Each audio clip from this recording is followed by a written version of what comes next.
अगर आपको ऐसा लगता है कि मैं इंग्लिश नहीं सीख पा रहा हूँ क्योंकि मैं इंग्लिश में कमज़ोर हूँ, मैं अंग्रेज़ी इसलिए नहीं बोल पा रहा हूँ क्योंकि मेरे पास बहुत सारे वर्ड्स नहीं है, मुझे बहुत सारे सेंटेंस नहीं आते, मुझे बहुत सारे ग्रामर नहीं आते, इसलिए मैं नहीं बोल पा रहा हूँ, तो आप गलत हैं। ओके, मुझे ऐसा लगता है कि आपको थोड़ी बहुत चीज़ें समझ में आती होगी। अगर मैं आपको पूछूँ कि हाउ आर यू, डेफिनेटली आप बोलेंगे आई एम फाइन। ओके, मैं आपसे पूछूंगा कि where are you going, okay, तो आप बोलेंगे कि yes I am going to market या I am going to home. आप इस तरीके का आंसर दे सकते हैं। अगर आप इतना आंसर दे सकते हैं तो डेफिनेटली आप इंग्लिश बोल सकते हैं।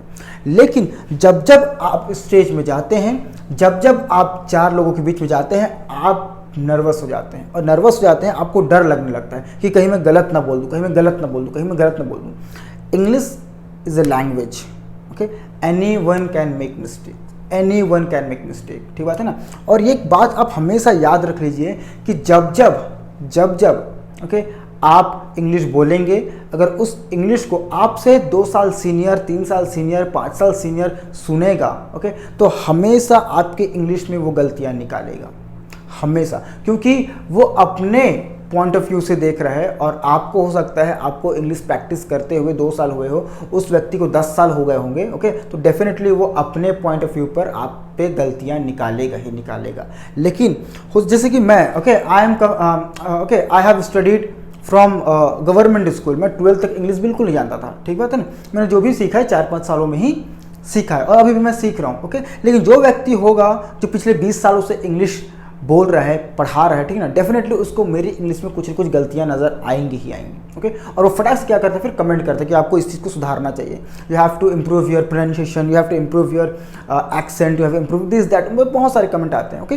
तो मुझे पता है कि मैं किस जर्नी से अभी होकर आया हूँ, मैंने कितनी प्रैक्टिस की है और मैं कितना प्रैक्टिस रोज करता हूँ। If I am knowing everything, okay, so मुझे किसी भी व्यक्ति को किसी भी चीज़ को प्रूव करने की कोई आवश्यकता नहीं है, okay. Just honest to yourself, आप अपने आप में ऑनेस्ट रहिए, डेफिनेटली आप अच्छे अंग्रेजी बोल पाएंगे या कुछ भी काम अच्छे से कर पाएंगे। Is it clear? तो without touching any word, without touching any marker, मैं आपको छोटी सी बात बस बताना चाहता हूं कि जितना आपको इंग्लिश आता है, ओके, उस इंग्लिश को लेकर के every day you have to practice. कम से कम 1 घंटा अगर आप प्रैक्टिस करेंगे, ओके, प्रॉपर प्रैक्टिस, ऐसी मतलब दिखावे के लिए नहीं, proper practice, listening, writing, okay, reading and speaking, ये 4 पार्ट को अगर आप प्रॉपर हर दिन करते हैं, definitely you will become a great English speaker, okay, nobody can stop you, okay. लेकिन अगर आप केवल बैठे रहते हैं और क्वेश्चन करते हैं और डाउट करते हैं कि मैं इंग्लिश नहीं बोल पा रही, मैं इंग्लिश नहीं बोल पा रहा, मैं इंग्लिश नहीं बोल पा रही, मैं इंग्लिश नहीं बोल पा रहा, ये चीज़ सोचकर आप बैठे रहेंगे, डेफिनेटली आप कभी नहीं बोल पाएंगे। क्योंकि